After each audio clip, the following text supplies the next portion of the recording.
मगर कहाँ चली गई वह भक्ति, वह प्रवाह, वह तड़प? आज देवी देवताओं के प्रति अनादर है, धर्म ग्रंथों के प्रति अनादर है, मूर्तियों को एक पाषाण की मूर्ति कही जाती है। मैं साक्षी हूं, अगर दूसरा कोई साक्षी नहीं है।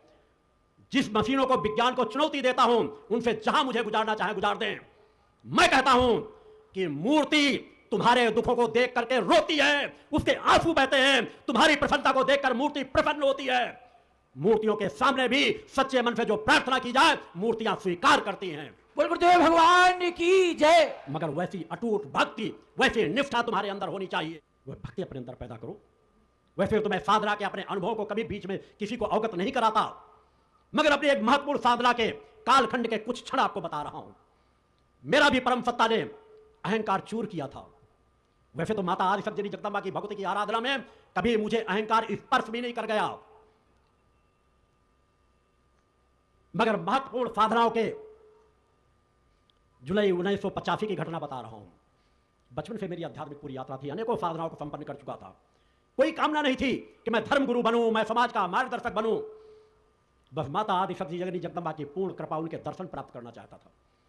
अपने जीवन के लक्ष्य को जानना चाहता था। मानव जीवन मिला है तो मेरी भूख तड़प थी कि अपनी आत्मा की जननी को इन्हीं नेत्रों से देखूंगा। वह 61 दिन की महत्वपूर्ण साधना थी मेरे जीवन की। अनेकों साधनाएं संपन्न कर चुका था। मेरे लिए लगता था जैसे साधना कोई बहुत कठिन कार्य नहीं है, मेरे लिए सहज लगती थी।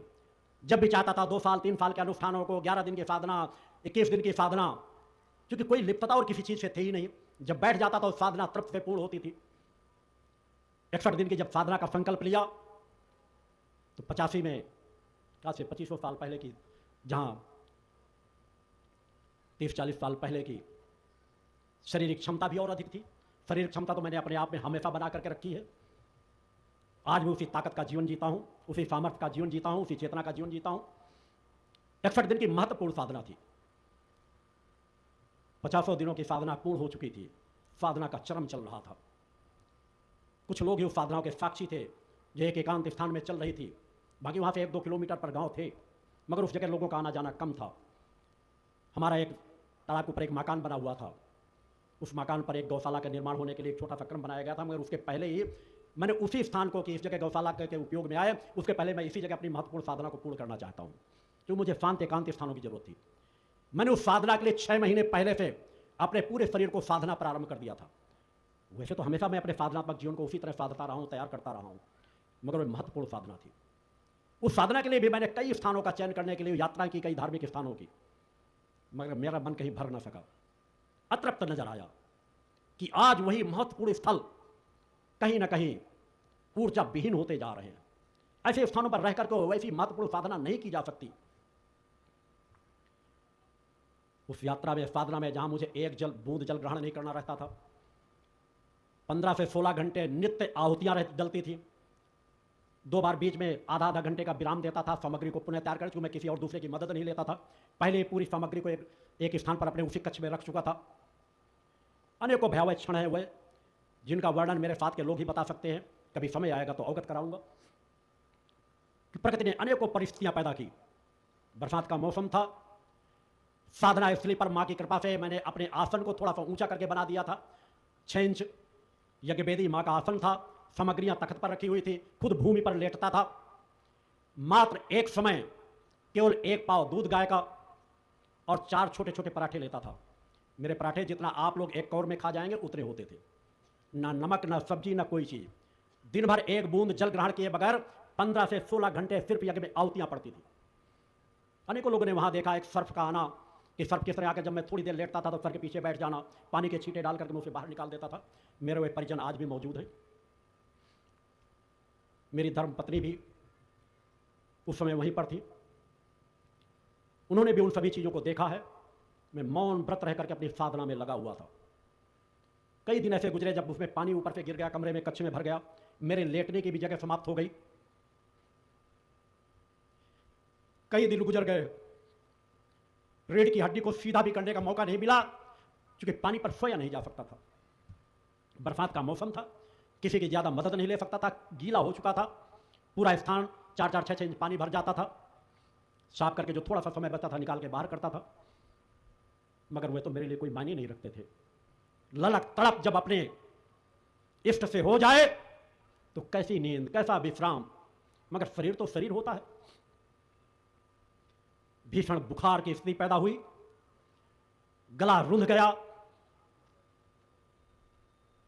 सामने लगी जैसे मौत सामने हो।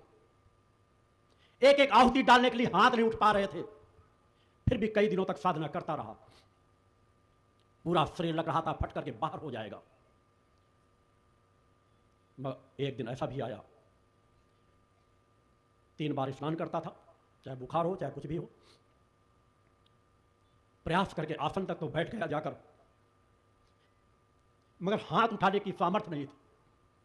15 घंटे हवन करना था, न करता तो अनुष्ठान खंडित होता। मैंने कभी मां से कुछ नहीं मांगा था, कभी किसी चीज के लिए प्रार्थना नहीं की थी। इस अहंकार को शायद मां को तोड़ना था। आसन पर बैठ करके जब लगा कि शायद गिर जाऊंगा, एक आहुति नहीं डाल पाऊंगा, गला इतना रुंध गया था कि एक मंत्र नहीं बोल पाऊंगा, उस दिन बरबस मां के सामने हाथ जुड़ गए कि मां कृपा करो, मुझे कुछ नहीं चाहिए। मैं नहीं कहता कि मेरा दुख दर्द, मेरा बुखार मुझसे दूर हो जाए। एक पल की भी अपने किसी कष्ट को जो आप मुझे देना चाहती हैं या मेरे किसी कर्मों से मुझे प्राप्त हो रहा है, मैं उसे पूर्णता के साथ भोगना चाहता हूं और दुगना भोगना चाहता हूं। बस मां इतनी कृपा कर दो कि जो मेरे विश्राम का समय है, उस विश्राम के समय पर इससे ज्यादा तकलीफ मुझे दे दो। मैं सह लूंगा मां, मगर मेरा अनुष्ठान खंडित मत होने दो। मुझे ताकत दो, मुझे सामर्थ्य दो कि मैं आहुतियां डाल सकूं। एक पल नहीं लगा उस प्रार्थना में। मां की मूर्ति पर आंसू थे। उन आंसुओं को मैंने एक बार नहीं अनेक बार हाथों से पोंछा। 5 मिनट भी नहीं लगे, मेरे शरीर का पूरा ताप समाप्त हो गया। एक अलग चैतन्यता आई और मां की कृपा से उस दिन का भी पूरा हवन पूर्ण हुआ और आगे की भी यात्रा पूर्ण हुई। आगे की यात्रा पूर्णता की पूर्णता देने वाली थी। मगर मैं एक छोटा सा स्मरण अपने जीवन का जो घटना चक्र था उसको मैंने एहसास कराया कि तुम्हारे अंदर भी प्रार्थना करने की क्षमता हो। और ऐसा नहीं कि उस कष्ट को मैंने नहीं भोगा। अंतिम आहुति करने के बाद विश्राम करने के जो जमीन में कंबल छोटा सा बिछा रहता था, ऐसा नहीं था कि वहां गद्दे पे लेटता था, एक कंबल का बिछौना था। वहां तक जाते जाते बुखार का ताप कई गुना ज्यादा था।